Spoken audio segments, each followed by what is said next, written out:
आज 26 दिसंबर को मैं आप लोगों को एक कहानी सुनाने जा रही हूँ। आज के दिन 26 दिसंबर को हमारे माननीय प्रधानमंत्री जी ने प्रकाश पर्व के उपलक्ष्य में ये घोषणा की थी कि 26 दिसंबर को बाल वीर दिवस के रूप में पूरे देश में मनाया जाएगा।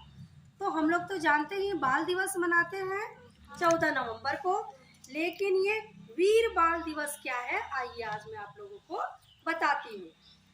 बात सन 1700 की है, जब हमारे देश में मुगलों और सिखों के बीच में युद्ध चल रहा था।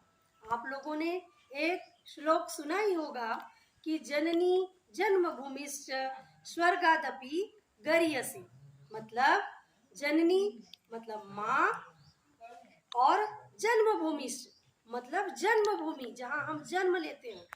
तो माँ और जन्म लेने वाली जो भूमि है, जो धरती है, वह हमारे स्वर्ग से भी बढ़कर होता है।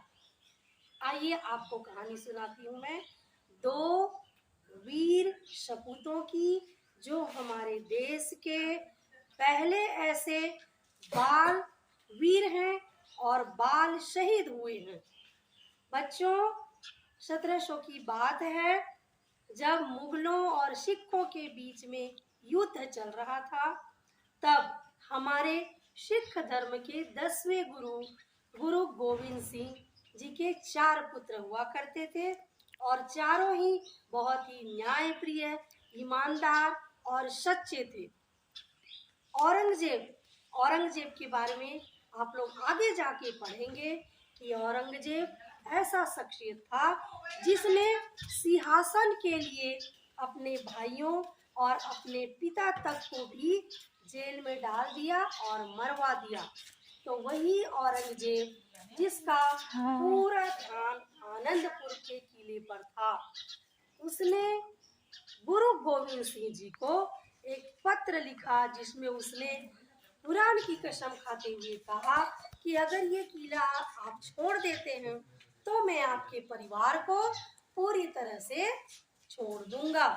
लेकिन उसने उन्हें झांसा दिया, धोखा दिया और उनके दोनों पुत्र को, सबसे छोटे पुत्र थे फतेह सिंह जी, उससे बड़े थे जोरावर सिंह जिसकी उम्र थी 9 साल, दोनों को उन्होंने बंदी बना लिया और बंदी बना करके उनको पास ये शर्त रखी कि तुम जो है हमारा धर्म अपना लो, और इस धर्म को, इस्लाम धर्म को अपनाने के बाद तुम्हें छोड़ दिया जाएगा।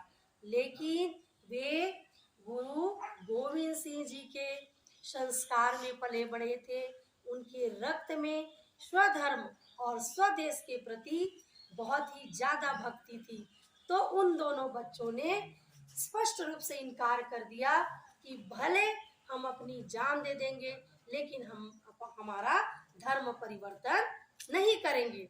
यह सुनकर के औरंगजेब को बहुत ज्यादा गुस्सा आया और उसने उन दोनों बच्चों को दीवारों में चुनवा करके उनकी हत्या कर दी।